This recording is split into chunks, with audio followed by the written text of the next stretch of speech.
Hi, welcome to the podcast where my thoughts disrobe and I get naked with you on life and its lessons. I'm Jessica, your host of Disrobe Thoughts. Not gonna lie to you, I did that 3 times, and then I talked about how I did it twice and thought I should re-record, and here I am, the third time talking about it again. I'm so nervous tonight. I don't know why. I thought episode 1 would be out of the way. I'd be good. I went to a poetry night, you guys. I read my poetry on stage in front of a bunch of strangers and a really good friend. And, for me, sometimes it's almost worse sharing my feelings with, people I know. If I knew people I know listen to this podcast, I would be more mortified than people I don't know. Why? I don't know. I should be more comfortable with people that I know, but I think it all ties in with what I want to talk about today. Caring what other people think a little too much. I've always been someone who has always told everybody, don't care what they think, fuck them. They don't like you for who you are. They're not your people. They're not your friend. They're not someone you need in your life.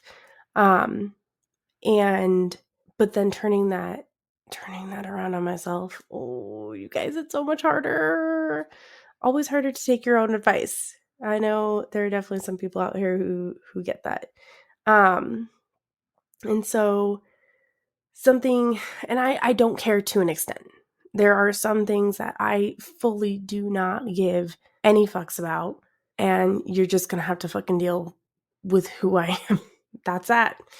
But then there are those situations in which I do care what other people think. I do care about other people's opinions of me and things like that.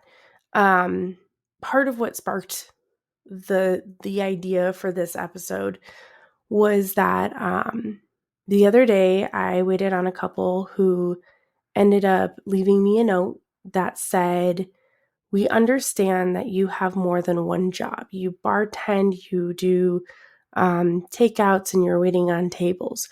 We felt like an afterthought. But because you were busy and you were working hard, we're we're tipping you anyways." And that had so many, in that moment, I just wanted to cry. A couple of my, a set of regulars who have thrown croutons at my forehead, and a couple other people who I have had issues with in the past had come in that night. And so it was already kind of one of those nights where I was like, man, just working through it, It wasn't anything crazy. I didn't feel particularly bad about anything. It just was one of those moments where you're like, okay, I gotta see a lot of people I don't particularly like, and I just gotta work through it. Whatever. Everyone was actually really nice, really cool that night. I had some fun with a few of them, and then I got this note, and all I wanted to do was cry. So my only other option was to be angry, because if I wasn't angry, I was gonna cry. But what I really wanted to do was cry. I didn't want to be angry. I wanted to cry. You guys, I felt so stupid.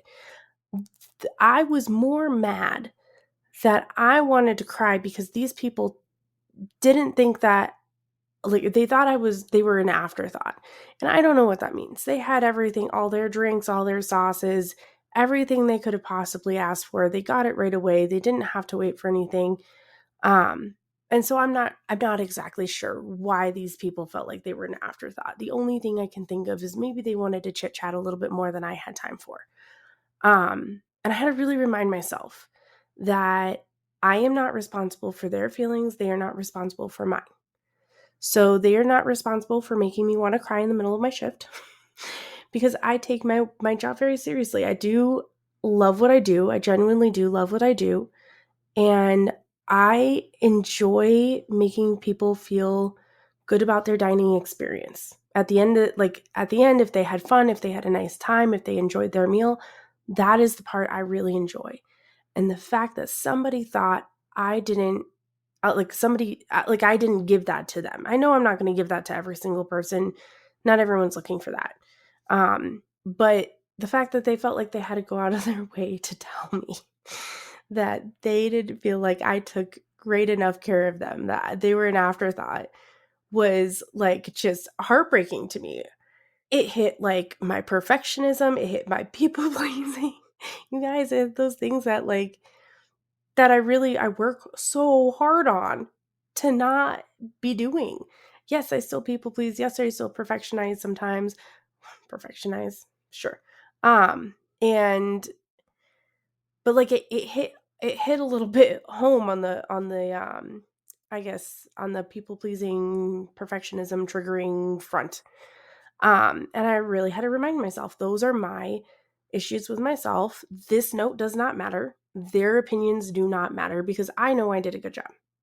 And I'm not going to please everybody. I'm not everybody's cup of tea. And I know from experience that a lot of people, even if they feel like they were a quote unquote afterthought, when they have somebody else wait on them, a lot of times they come back and they're like, can we just start asking for you? And I'm like, I don't think we liked each other. Like, you were mean to me last time. I thought we were like not happy with each other. And then I find out that someone else waited on them and they liked me better. It is what it is. So, we'll see what happens with these people if they come in again and sit in my section again. Who knows? They'll probably request not my area, and that is fine. But I also really, really had to remind myself that they probably have some trauma in the neglect, abandonment area of life, and they are looking for being they're looking for more outside of themselves. And so, hurt people, and that's just really what I got from that. And who knows, maybe I treat all my people as an afterthought.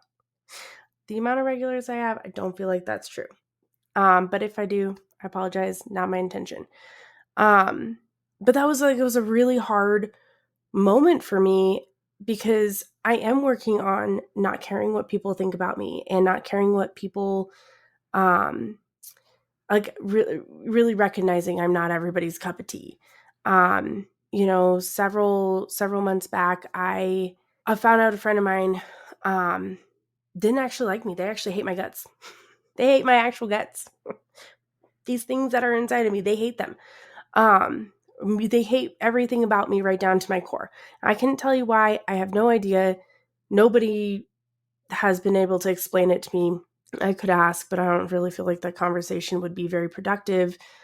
And it was not worth my time. Once I found out how fake they were to me, they were very fake to my face. To my face, we were chill. We were cool. I thought we were friends. Friends, you guys, not even acquaintances, actual friends. And then I found out how much they hated me. And I was heartbroken, absolutely heartbroken. And I sat there realizing how much I cared about what they thought about me. And there were actually things that I did differently than I would have normally done because I cared about their opinion. Because their opinion was different from my own. And I regret it. I do. Because one, they were not my friend. They didn't have my best interest in mind or at heart. And they were not they don't like me, so it didn't matter. And it shouldn't have mattered. That's like the best part. It shouldn't have fucking mattered at all. And that's like the hardest thing. I don't know who else out there really feels like that. Like, the hardest thing is taking that advice that I would have given any of my friends. They don't like you, fuck them. You deserve different. Not better, not worse, different. They are their own person. They can go find their own fucking friends that they like. I don't have to change who I am so that they like me. And so this was something that I that's the advice I would have given myself. And here I am not having taken it for however long. But also, that's part of people pleasing. You want to make sure, like, you want to make everyone like you. I don't want everyone to like me. There are a lot of you that are probably listening to this and have probably shut it off by now. And that's okay. I don't need everybody to like me. But it's really hard not to need everybody to like me. I have another friend who, like, I have no idea why they don't like me, but I know for a fact they don't like me anymore. And that's okay. It is totally okay. We don't fuck it. You don't have to like me. And I don't have to know why you don't like me. That's also okay.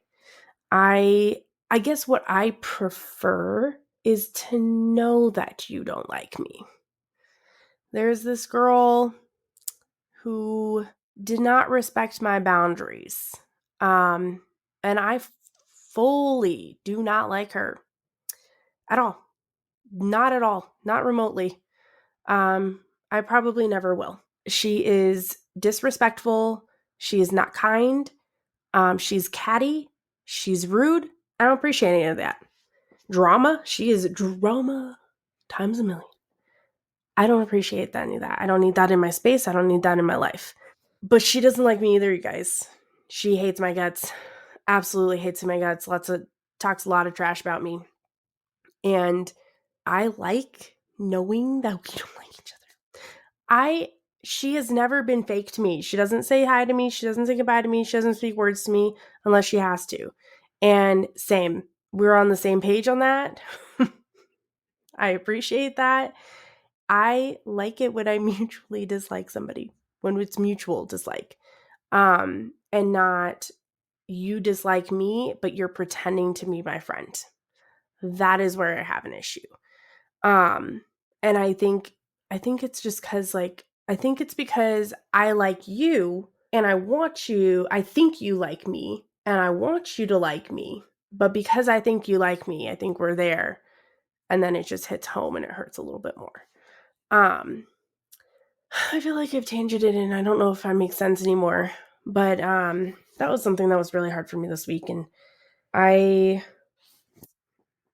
was really sad and hurt and upset at first over something so dumb. I was so angry at myself. But you guys, you have to give yourself compassion. That's something that I've also really learned in the last couple of months and have been really working on, giving myself a lot of compassion for being human. I don't know when I found that out. I'm human. I'm not a robot. It was actually pretty recent, a few years back, I'd say. And you got to give yourself some grace. You got to forgive yourself. You got to give yourself some compassion because these are human emotions and they fucking suck. They suck sometimes. But I really worked them out. I always try to take things like, okay, first and foremost, how am I feeling about the situation? Where am I coming from? What am I feeling? I felt hurt. I felt like a failure. Like I failed these people. I felt completely crushed. And then once I feel those feelings, and then I felt angry because I felt that way.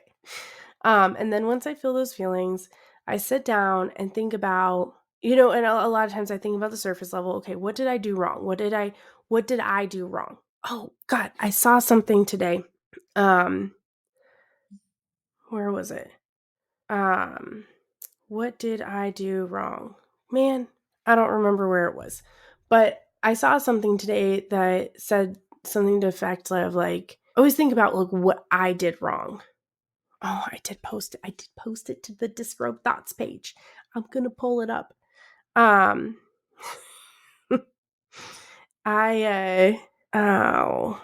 didn't. That's okay. I swear I saw something somewhere about thinking about what you did wrong and stop thinking about what you did wrong and start thinking about why they might have felt that way. And when I do, and I always do I start with what did I do wrong? Did I fuck up? Was there a reason they felt this way on the surface level? No. Then I think to what must have happened in their life that they felt that way. What are they not getting out of their lives, out of their relationships, out of their friendships, out of their childhood, that made them feel like a stranger who gave them good service, who made sure they had what they need, treated them as if they were an afterthought. And that is where I could find compassion for the situation. And so I have a lot of relationships that have kind of fallen apart, and in their own way, in their own time, be there a reason on either end or not. But I truly believe that at some point in time, sometimes those things come in and out of your life to remind you of certain things. I think this situation came into my life to remind me that, one, I'm a little bit of a perfectionist, a little bit of a people pleaser. I'm still working on these things. I'm still growing. I'm still learning. I'm still moving through it. And two, it's just like a reminder that hurt people. And man, it's so hard. I've had such a couple of, I've had like a rough year of hurt people. And where some very hurt people do some very hurtful things, whether they or not they realize it, whether they recognize what they're doing is not something that a friend would actually do. And yet they still try to call themselves my friend. And I am still learning to find compassion for their hurt. That's really hard. It's really hard when they're doing things purposely to hurt you. It's really hard. They say hurtful things, they post hurtful things, they do hurtful things. It's hard to get past that. And look at the hurt person underneath those posts, those comments, those actions. And I'm working on it. It's a work in progress. I really find for myself, journaling helps, writing poetry helps. Man, do I love these poetry nights. Atrium in Fort Collins does slam poetry nights. Slam poetry is actually different than what they do. They do an open mic poetry night. Tongue twister. Slam poetry nights are more of a contest, and there are judges and everything. This is a little bit more open and just up for anyone and everyone to read and be brave and express themselves. And one of the things that the host, Booger is his name, said tonight was that he loves and appreciates how much courage it takes to go up there and speak a piece of your soul. And I think that's what really has drawn me to poetry, is I'm not great with being disrobed or naked or completely honest and upfront about my feelings and my emotions and my thoughts and my hurt and my pain. And poetry gives me an outlet to heal from these situations and from other situations, and to celebrate some stuff and be grateful for other things. And I really like it. And I love being at these nights because, man, do we all have a lot to say, and we all have a lot more going on in here than meets the eye. I said something on the topic of caring about what other people think of you. A friend of mine, her and I were talking tonight about like parents and things you didn't know about your parents, and that kind of reminded me of things I didn't know other people don't know about me. My parents don't know. I don't think they know that I write poetry. I don't think they know that I like that I have emotions other than happiness, or middle. What's middle emotion? No emotion. I have always been pretty emotionless, or a private crier, if you will. I prefer to cry in my bedroom, in the shower, in the car, anywhere nobody else is. There have been a few times in my life where I've like broken down in front of other people, in front of my parents or my family. And, but, I mean, when my parents got divorced, everyone was really worried about me because I was the only one who was just like, cool. I had like no emotion about it. And I found out later, my aunt was telling me how worried and concerned they were about me. And I remember going to like the counselor, and I assumed that it was something that they all did, like the elementary school did for all the students whose parents get divorced. They send them to the counselor, school counselor, to chat about it one or two times, make sure they're good and whatever. And I don't know if there's more to that or not. I have never asked. I've never found out. But I've never felt comfortable expressing some of these deeper emotions to my family because I don't want them to worry about me. Because there's nothing to worry about. We all have deep emotions, and we all have deep feelings, and we all have deep hurt. And I think that when you care so much about someone, sometimes you worry that that deep hurt and that deep emotion is more concerning, I guess, than it should be. And I think I've taken that to heart, and we've never really truly expressed myself like this before. Because I cared so much about what my parents thought about me. I cared that, like, I wanted them to think that I was a good kid, that I had good grades, that I did well in school, that I was a good big sister. I wanted them to think good things about me because I wanted them to love me. Oh, that's hard, huh? That's some uh that's some thoughts. Maybe for another podcast we'll talk unconditional love and feeling that, but that's how I felt. That's how I felt growing up. Now I know my parents love me, and I know my parents love me no matter what, and um they know I love them no matter what. But I think there was always a part of them, I know there was a part of them that were surprised at how families there for each other no matter what. And I know that is generational trauma, ancestral trauma. In generational trauma? Yeah. I know that's got to be that, because there's no other reason for it. There just have been things that I've done for my family, and they're like, why would you do this for me? They offered to pay me, they offered to do things like in return, or I can't repay you, I can't pay you for this, I can't do this for you. And I'm like, I don't care. This is what family does for family. I didn't want any payment, I didn't want anything in return. And they're always so surprised. Then I never understood why they were so surprised. I'm like, I love you, I care about you, I want to help you. And so, but it's funny how those things still, even though you don't see them necessarily, I didn't recognize that I did not feel unconditionally loved for a larger part of all my life, up until recently. And so I don't think that I think that sometimes those are things that kind of slip under the cracks. You just don't always notice them. Part of self-awareness and growth, right? Digging into your past trauma. And so, yeah, I don't know. I don't really have a whole lot else to say.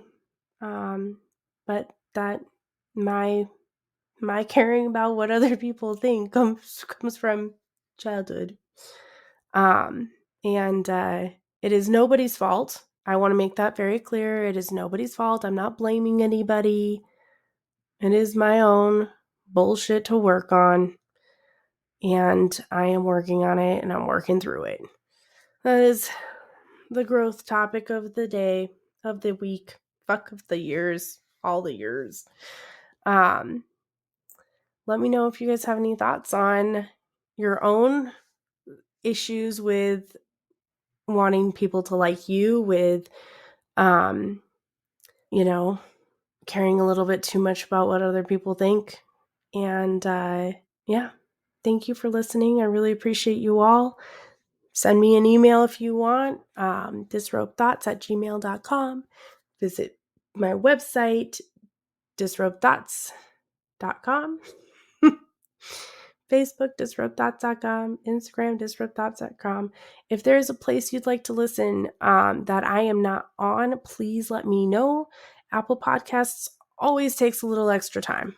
Always takes extra time to come up. But I am on Google Podcasts is live.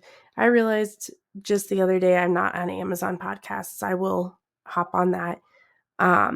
As well as no, I'm also on YouTube. I am on there. A video didn't seem to pop up the other day. I'll fix it. But I am on all the things. And you can go to my website, disrobethoughts.com, and click on the YouTube video. It should work. It wasn't the other day, but it should be now. So anyway, I want to thank you all again. I hope you all have a beautiful week, and I will see you next time. Bye.